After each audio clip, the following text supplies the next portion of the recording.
If you've been mind-fucked by a narcissist and you're trying to un-mind-fuck yourself, this video is for you. There are a million different ways that they gaslit you and condition you to believe things that aren't true, but I narrowed it down and I want you to focus on just these two. Number one is they conditioned you to have tunnel vision on the breadcrumbs they were feeding you and to block out all the fucked up shit they were doing.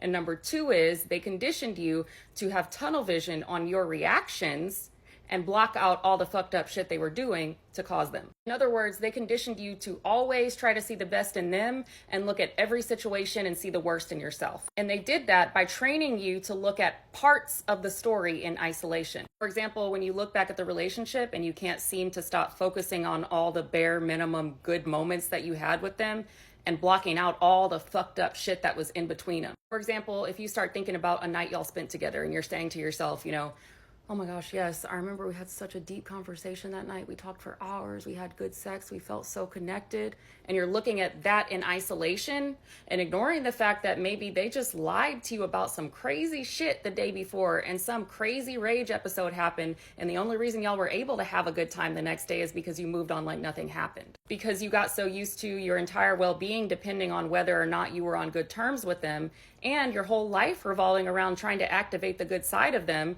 So you end up just blocking out everything else and seeing those highs in isolation like they conditioned you to do. And then on the flip side, like I said, you see your reactions in isolation without looking at the full picture. For example, when you keep ruminating about that time you lashed out and you blew up on them or yelled at them, and that's all you're focusing on, and you're like, you know what?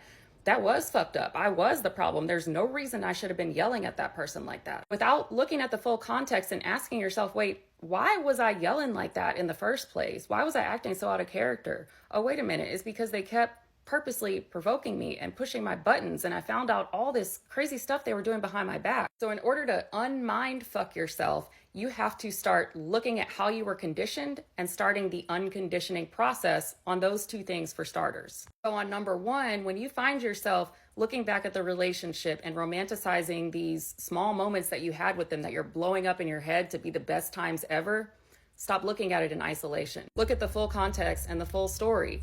What were they doing a week before that or a few days before that? What fucked up shit were they doing, or how were they treating you? During the moments that you feel were so good, what did you have to do on your end? Did you have to move on like nothing happened? Did you have to shut the fuck up? Did you have to suppress your feelings and just act like everything was fine? And what happened after it? How long was it before shit hit the fan again? And number two, same thing. When you find yourself ruminating about this horrible thing that you said or did, don't look at it in isolation. How were they treating you and what were they doing leading up to that moment? Stop looking at all this shit in isolation and look at the full picture.